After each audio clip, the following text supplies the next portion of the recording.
Plan to Stay in Business, Chapter 8, Protecting Your Investments, presented by Mary Moran with the Indiana Department of Homeland Security. Goals for this session: discover how to protect your investments in an emergency. Insurance coverage. Review policies during emergency planning activities. Discuss amounts and kinds of insurance with agent, example, flood, earthquake, etc. Do a walkthrough to ensure that all inventory and equipment is fully insured. Contact insurance immediately after every event to update coverage. Utility disruptions.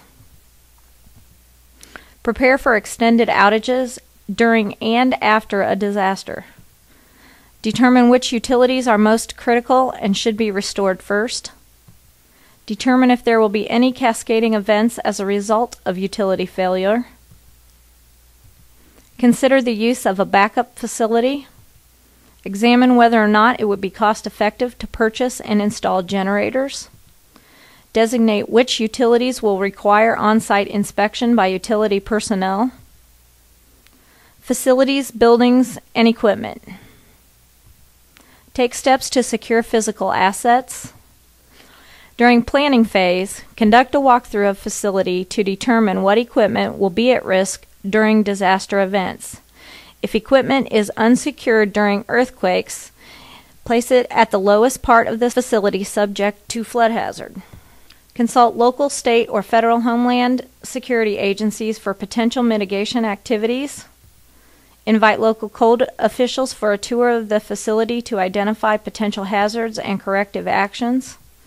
Contact the Small Business Administration to identify what resources they may be able to provide in the wake of a disaster. Building air protection. Educate staff on risks associated with air handling issues associated with chemical, biological, radiological, or nuclear hazards. Emphasize shelter-in-place policies and when they will be activated. Examine the existing HVAC system to determine strengths and weaknesses. Consider upgrading or retrofitting systems to offer increased protection. Create SOP for cleaning and/or repairing HVAC systems after an event. Cybersecurity.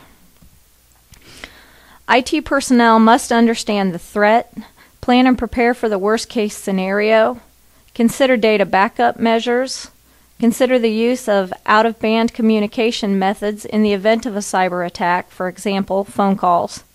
Consider the purchase of monitoring and risk discovery infrastructure. Institute and educate staff on safe IT practices. If you have additional questions on this topic, please contact Mary Moran with the Indiana Department of Homeland Security at 317-232-3831.